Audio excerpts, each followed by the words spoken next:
Riwruok mar kweth maketo sirkal tesre koro wacho ni sirkal uso mwandu mag jopiny ma ok gikawo pach jopiny kaka chik dwaro. Jotelo mag kwethno kaloso gi jofwambo bende oseo duol matayo yiero pacho ka ABC e gino ma giwacho ni duolno norem bago yiero madundo e yo mahuyanga kod adieri. Gisingo madhi e doho mar kwedo duoko mag yiero, ahinya to mar kar chungo duol ma Malava e kaunti ma Kakamega kod Mbeere North e kaunti ma Embu. We must defend our multi-party democracy that is now under existential threat from this rogue regime. We witnessed in the recently concluded shambolic 27th November 2025 by-elections that the chairman of IEBC, and I was very surprised on Monday, I think the 8th, listening to Chairman Ethicon saying that elections cannot be stolen in Kenya. It's an impossibility. Is he a stranger in Jerusalem? This position has already been contradicted by very credible observers who participated in these by-elections, including the Kenya National Human Rights Commission. We heard from them. The indictment was harsh in terms of how IEBC failed to conduct these elections properly.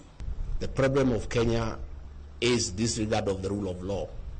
The problem of Kenya is abductions and extrajudicial killings. The problem of Kenya is wanton and open and shameless bribery in State House of Kenyan voters. Those are the problems that bedevil our country. So please let people not be swayed and diverted to chase a false narrative about tribalism and lack of unity in the country. Those are not challenges in this country at all. The problem today is the raiding of the payslip. All workers are in anguish. Their payslips have been raided. Those are the real challenges that faces the people of Kenya. So as we proceed to Christmas, let the people of Kenya focus on what ails our country so that we can get a solution. And the solution is one term. And that is the way it is. William Ruto is a guy of theater. He likes theatrics. High-sounding phrases. Making Kenya Singapore. Yeah?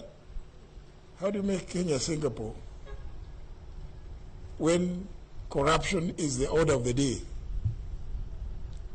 I hope he has read actually a Lee Kuan Yew's book properly, so that he is not hallucinating about making Kenya Singapore in the next few months that are remaining in his presidency.